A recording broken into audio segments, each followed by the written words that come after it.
Hey, did you know that about 12% of Utica residents don't know where their next meal is coming from?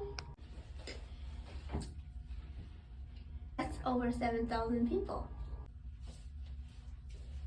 My group and I once helped eliminate food insecurity.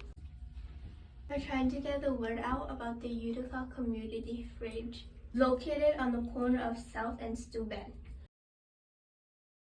Anyone can take what they need. It's free and open 24/7. Many local businesses keep the fridge filled, but we are also relying on local residents like you. Help us spread the word about the Utica Community Fridge. Would you be interested in getting involved?